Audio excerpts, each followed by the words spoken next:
This week is a big topic because I'm talking about death and making your peace with your own mortality. I know this might be confronting for some of you, but stick with me because this is one of the most important topics ever in terms of better mental health. So in this episode, I'll cover what death is, why understanding and accepting death and your own mortality is fundamental for good mental health, and how to make your peace with the idea of death. So, let's talk.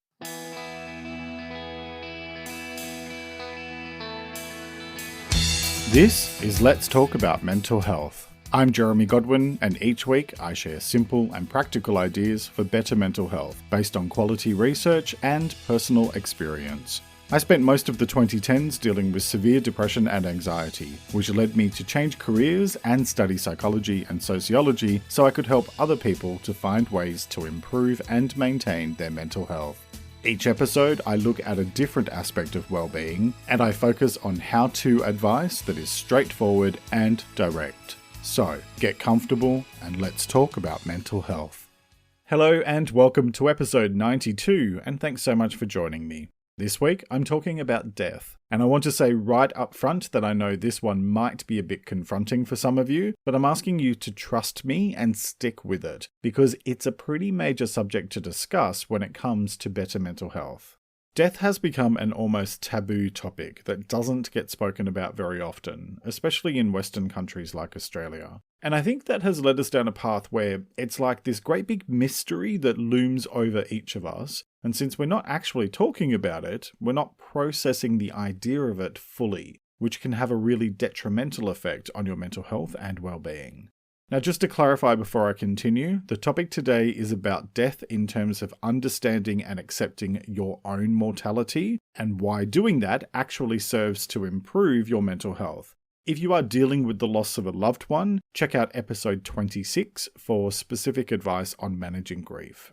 So today's discussion is going to be a big one, and I want to challenge you to listen with an open heart and an open mind in terms of being willing to confront a topic that is very uncomfortable for so many people.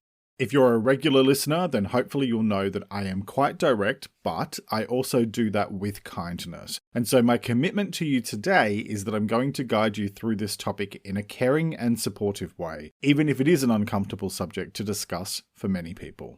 Before I begin with today's content, 2 quick things to cover. First, have you signed up to my free weekly newsletter? Every Thursday I send out a roundup of a few mental health things that I've found interesting during the week, and it's designed to be read in just 2 or 3 minutes at most. Subscribe at the Let's Talk About Mental Health website by heading to letstalkaboutmentalhealth.com.au/subscribe, or you can just find it on the front page of the website.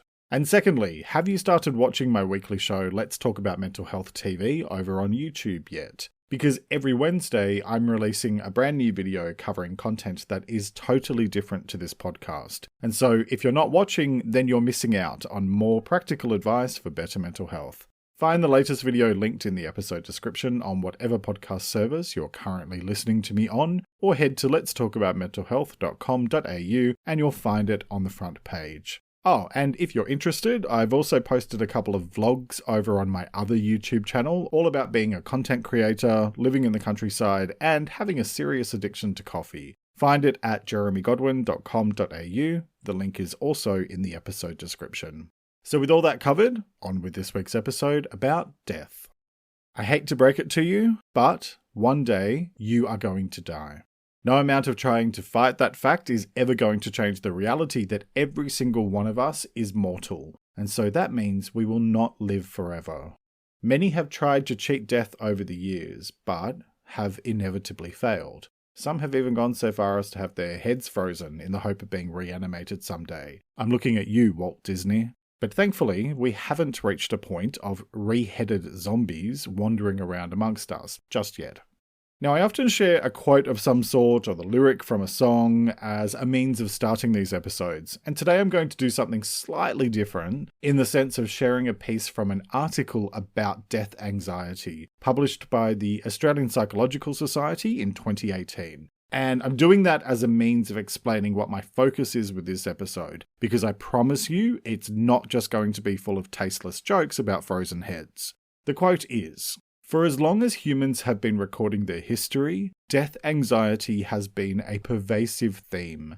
Themes of mortality and the dread of death have appeared throughout art, literature, myth, ritual, and philosophy across the ages.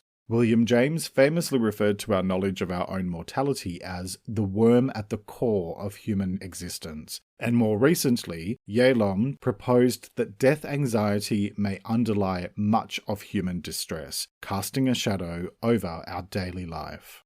And you'll find the link for that article in the transcript. So I'm sharing that piece up front because feeling anxious about the notion of death is almost part of the human condition at this point. And it's not as though we here in 2021 are any different from our ancestors 2, 3, 4,000 years ago and more. We're all, in some way, shape or form, trying to get our heads around the fact that someday we will die. And spoiler alert, all of those ancient people who were anxious about death did die eventually, so, it is what it is. I mean, let's be real here. The reason why we're all terrified of death to some degree is that we have no clue what to expect when we eventually go bye-bye. Since the dawn of time, religions and spiritual beliefs have sprung up in every corner of the world as a means of trying to explain the two greatest mysteries of life. Why are we here? And what happens afterwards? And there are about as many answers to those two questions as there are grains of sand on this planet. So why don't I take a moment to go through some definitions before I go any further, and let's talk about what is death.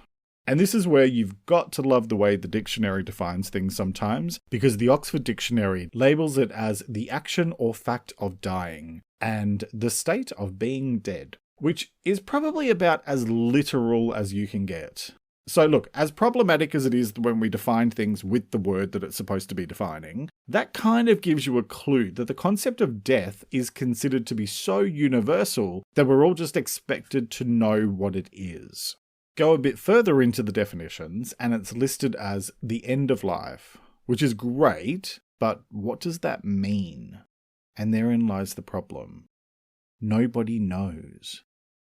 You might have been raised with a set of philosophical or spiritual beliefs that explain what is supposed to happen after death, or perhaps you've come to build your own beliefs over the course of your life.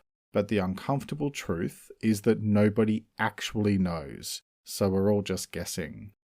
I'm well aware that statement is going to be a bit triggering for some of you, especially if you have deeply held religious beliefs. And if that's the case, then I refer you to last week's podcast, episode 91, which, in a happy coincidence, was all about dealing with triggers. And it really was a coincidence, but a lucky one, because now I have something to suggest people refer to if they come for me.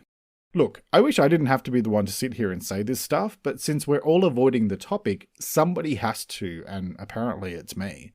Because the greatest truth of life is that it is finite. It is limited in its duration and it has a beginning, a middle, and an end. All things do. Trees that have stood for hundreds, even thousands of years, will eventually be nothing more than dust. Even our sun, the thing that makes life on this planet possible, well, that and water. Oh, and Netflix. Even the sun will burn out and die, although it's still got another 5 billion years or so to go, so, don't panic. Nothing lasts forever. And that is both a fundamental truth of life and one of the greatest opportunities that we each have to make the most out of the time that we do have. Which leads me to the next part of today's discussion. Why understanding and accepting death is fundamental for good mental health. And it matters because the opposite of understanding and acceptance is fear. And fear serves no purpose other than to suck the joy out of life. I talked about fear back in episode 10 of the podcast, and I made this comment. Our fears and insecurities can make us feel anxious or depressed, and when we give in to our fears, it can create a downward spiral for our overall health. And so the thing here is that fear of death, or avoidance of the subject entirely, is like the ultimate fear. It's like playing a video game and trying to defeat the final boss, although in this case, your game is eventually going to come to an end, no matter how hard you fight. The thing about the anxiety we feel about the idea of death is that death is completely out of our control. No amount of effort on our part will change our inbuilt mortality. And that terrifies the shit out of most people. Either that, or it sends them into total denial. Denial and resistance go hand in hand, and I talked about resistance at length back in episode 65, where I highlighted that what we resist persists, in the sense that the things we avoid or even fight against have a way of coming up time and time again until we finally make our peace with it and come to a place of acceptance. I mean, you're going to die, I'm going to die, so what are we resisting the truth for? Because the resistance doesn't change the outcome, and you're inevitably going to be reminded of it each time you lose a loved one anyway. So why not make your peace with it so that you can live a life that is happier and more free? Because that's what happens when you reach a place of understanding and acceptance with anything that is beyond your control. You find freedom. That doesn't mean the fear isn't still there, but it means that you learn to integrate it into your life. Because all of life is about balance, good and bad, day and night, light and dark, life and death. But hey, don't just take my word for it in terms of the positive effects of learning to make your peace with death. In a recent article published by Scientific American, and I quote, "Recent research shows that when given the opportunity to reflect more deeply and personally about their mortality over a sustained period of time, people tend to show a shift toward growth-oriented values, self-acceptance, intimacy, and community feeling, and away from extrinsic, status-oriented values such as money, image, and popularity." And you'll find the link for that in the transcript. So, in general, understanding death and learning how to embrace it as a natural part of life holds the key to greater personal growth and self-acceptance, which in turn has a positive flow-on effect into all areas of your life. So how do you do that? How do you come to grips with your own mortality? Well, let's get into the how-to part of this week's episode, and let's talk about how to make your peace with the idea of death. And I'm going to do something a bit out of the ordinary here and start this section off with another quote, which might seem random, but bear with me because there's a clear point, I promise. As part of researching this episode, I came across a link to a BBC travel article about the attitudes towards death in Bhutan, a small, mainly Buddhist nation in the eastern Himalayas, where death is openly discussed and accepted in society, and individuals are encouraged to contemplate death several times a day. A couple of sentences really jumped out at me, and I'm going to share them here. "The Bhutanese know that death is a part of life, whether we like it or not, and ignoring this essential truth comes with a heavy psychological cost. In the West, we flee from negative emotions. We want to fix it if we're sad, because we fear sadness. It's something to get over, to medicate. In Bhutan, there's an acceptance. It's a part of life." You'll find the link for that article in the transcript, and it makes a good quick read about how one specific culture approaches the topic of death. And so I started the how-to section with that because the biggest point I want to make is acknowledge that death is a natural part of life. Because it is. I said earlier that what you resist persists, and the thing about resisting the reality when it comes to death is that fear and anxiety relating to it has a way of sticking with you and even potentially becoming worse until it's either dealt with or you die. And I don't know about you, but I'd rather live my life with a sense of calm and peace of mind instead of constantly being afraid of something that's going to happen anyway. Next, put time and your life into context. Time is a weird construct that we human beings came up with to try and explain life. And yet we have the past that no longer exists and the future that doesn't exist yet. And so therefore the only moment that ever actually exists is the one that you're in right now. Although now I've said that, that moment has gone and it's been replaced by a new one. And so has that one. And, oh well, look, you get my point. I mean, I know this is some quantum mechanics type of stuff, so I hope your head hasn't exploded. But when you think about it, it makes perfect sense that we need to choose to constantly bring our focus back to the present moment, since this is the only one that we have for certain. When you put that into context of the bigger picture, it can help to ground you in the here and now, which, in turn, serves to encourage you to make the most out of life in the present moment. For more on this topic, check out episode 83 of the podcast, which was all about being present. Next, choose to seize the day, or carpe diem as the old Latin saying goes. This is about taking that last point and supersizing it. The thing about getting your head around your own mortality and accepting it is that it actually helps you to focus more on the present and let go of worry about the future. Since all we have for certain is this moment, why not choose to make the most of it?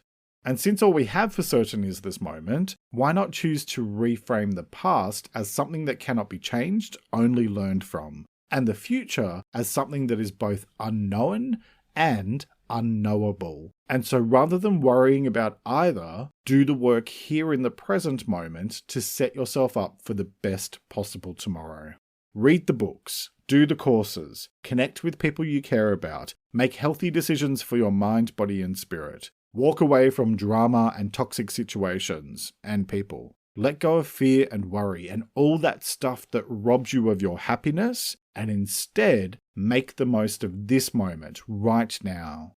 Close your eyes and think about what would make today the greatest day ever, regardless of what commitments you have, because we've all got to do what we've got to do, and choose to do something positive for yourself today. If that means that once you finish this podcast, maybe you choose to spend just 5 minutes knocking a couple of outstanding tasks off your to-do list so you can give yourself some breathing space later, or you choose to read an article that gives you some positive ideas to try out, or whatever. Make the most of this moment, no matter how small or mundane that may be. When you live more consciously in the present, it helps you to make the most out of life, regardless of your current circumstances. Which leads me to start your day with gratitude. And it's no real surprise that I said that since I do most episodes. Plus, I talked about gratitude at length back in episode 46. And I do so because it helps you to create a positive mindset that is very much focused on the present. In the words of the Roman emperor and philosopher Marcus Aurelius, when you arise in the morning, think of what a privilege it is to be alive, to think, to enjoy, to love. You may also find episode 90, all about positivity, to be helpful as well. Next, confront any fears you might have and work through them. Fear left unaddressed tends to fester and multiply, and the only place that festering is good is in the Addams family. And yes, I'm aware that I've made that joke in a previous episode, and I don't care. So, identify your fears, confront them, process them, and let them go. Doing so helps to free your mind and gives you space to focus more on the positive. I talked about fear in episode 10 and letting go back in episode 32, so I encourage you to check those out for more on the topics. So for my next point, I want to make a broad point which is almost a bit of social commentary, but one that is fairly timely. Understand that fear of death makes people do, say, and think some crazy stuff. Okay, so you may be wondering what the hell I'm talking about, so let me explain. First, I've said in past episodes that we need to bear in mind that mental health is about both our internal world, in other words, our thoughts and feelings, as well as our external world, such as our relationships and the world immediately around us, as well as society as a whole. We are a product of both our internal and our external worlds, because it's impossible not to be affected by either. And so knowing that can make us a bit more aware of how external events and other people's actions might affect us even if we don't realize it. Let me briefly quote from an article in Time magazine to explain what I mean. Death is typically on the fringes of our awareness. When reminded of their mortality, people cling to their worldviews more and react more warmly to people and ideas that comfort them. And the link for that is in the transcript. Why am I sharing this quote? Because it's a timely reminder when you look at the amount of nonsense going on in the world at the moment, which I know is taking a toll on many of you. Want to know why so many people are behaving like lunatics during this pandemic? That's why. Being reminded of death and mortality makes some people double down on their beliefs and go so far in the opposite direction of reality that it makes everyone else just stand there and shake their heads in disbelief. So here's my point. Remember that a little understanding towards others, and of course towards yourself, will go a long way. You don't have to engage with people that are displaying extreme reactions in order to simply understand that their response is grounded in deep-seated fear. Keep your distance, especially if you find that kind of behavior triggering, and leave them to sort their own shit out. And so then my final point before I wrap up is get support, which is pretty much the last point I give every week. So, surprise! Do you know why I say it so often? Because it makes a monumental difference. When we're just dealing with uncomfortable stuff in our heads, we have a tendency to blow it out of proportion and make things seem way worse than they actually are, which is why talking to a counselor or therapist can have an enormously positive impact on your well-being, because you have an opportunity to share your deepest, darkest fears in a safe and non-judgmental environment in order to work through them in a more rational and objective way. Which is, in my opinion, the single most effective thing that you can ever do to improve your mental health and well-being. Because when it comes to death and mental health, what it all boils down to is this. When you have feelings towards death that are fearful, it takes away from your ability to make the most of the moments that you do have. Death is not to be feared, but rather understood and even embraced as a constant presence. Much of the progress we have made as a human race has been due to the awareness of our own mortality pushing us forward and driving us to find meaning in our lives. Fear is wasted energy when it comes to death, since it is inevitable for all of us. You might fear the storm, but that doesn't stop it from coming. Instead of fear, choose to approach the subject with wonder and curiosity, and choose to let it be a driving force to help you make the most out of life every single day. The choice is yours, as it is with all things related to your well-being. So, what choice will you make today? Each week I like to finish up by sharing a quote about the week's topic, and I encourage you to take a few moments to really reflect on it and consider what it means to you. This week's quote is by Albert Schweitzer, and it is, "When we are familiar with death, we accept each week, each day as a gift. Only if we are able thus to accept life, bit by bit, does it become precious." Let me repeat that. When we are familiar with death, we accept each week, each day as a gift. Only if we are able thus to accept life, bit by bit, does it become precious. Alright, that's nearly it for this week. Next week, I'll be talking about joy. I thought it might be best to follow this week's heavy topic with a lighter and happier one. And what could be lighter than talking about joy? Joy is one of the loveliest of all human emotions in terms of how good it makes us feel about ourselves and about life in general. And so I'm going to explore how that influences your mental health and well-being, and how to get more joy into your life. So next time, I'll be talking about what joy is, why joy matters, and how to embrace joy for the sake of your mental health. I hope you'll join me for that episode, which will be released on Sunday the 22nd of August. And on Wednesday, catch the latest episode of Let's Talk About Mental Health TV on YouTube or IGTV. You'll find all podcast episodes and videos at letstalkaboutmentalhealth.com.au, along with free transcripts, and if you join my mailing list, you'll have the transcript plus my weekly newsletter full of simple ideas for better mental health land in your inbox every Thursday, completely free. You'll also find the link in the description of this episode on whatever podcast service you're currently listening to me on.